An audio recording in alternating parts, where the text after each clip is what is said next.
রোজা রেখে যে ৬টি কাজ করা নিষিদ্ধ সবার জানা দরকার।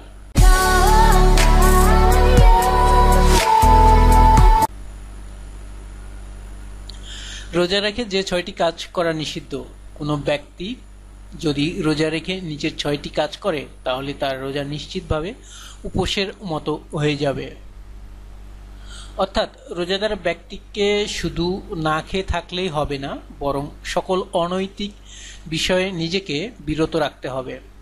রমজান মাসে রোজাদার ব্যক্তিকে কোন ৬টি জিনিস করা একেবারে নিষিদ্ধ চলুন তা জেনে নিন। দৃষ্টি সংযত রাখতে হবে, তাই বেগানা মেয়েদের দেখা থেকে চোখ হেফাজত করুন। তা সরাসরি দেখা হোক বা টিভি সিনেমায় দেখা হোক বা ম্যাগাজিন ও পত্রিকার ছবিতে হোক। অনেকে রোজা রেখে অবসর সময় নাটক সিনেমা দেখে কাটায়, এতে তাদের রোজা হালকা হয়ে যায়।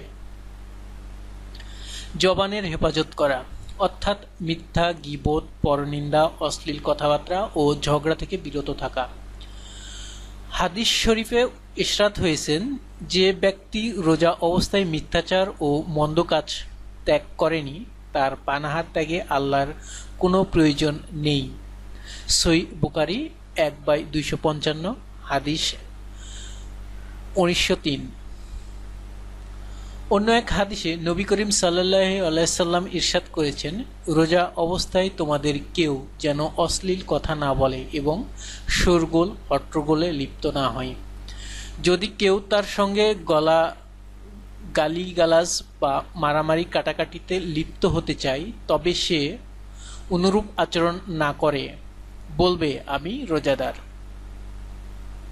এ থেকে প্রতীয়মান হয় যে রোজা অবস্থায় মারামারি ও ঝগড়াঝাটি তো দূরের কথা, শোরগোল করাও রোজার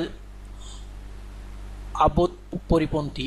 অতএব জনাবকে এইসব থেকে বিরত রেখে সর্বদা জিকির ও কোরআন তেলাওয়াতের মাধ্যমে তরতাজা রাখতে হবে।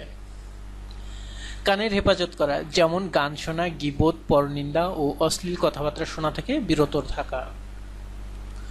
অন্যান্য অঙ্গ প্রত্যঙ্গ যেমন হাত পা ইত্যাদিকে গুনাহ ও খারাপ কাজ থেকে বিরত রাখা।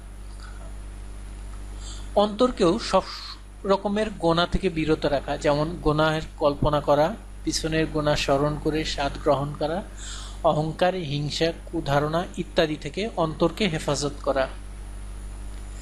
সেহরি ও ইফতারের হারাম আহার পরিহার করা। ইমাম গাজ্জালি রাদিয়াল্লাহু বলেন, যে ব্যক্তি সারাদিন রোজা রেখে হারাম খাবার দ্বারা ইফতার করে সে যেন একটি অট্টালিকা নির্মাণ করে আর একটি শহর ধ্বংস করে। আরও নতুন নতুন ভিডিও পেতে আমাদের সাথেই থাকুন। Please subscribe, like, share and comments hour video. ধন্যবাদ।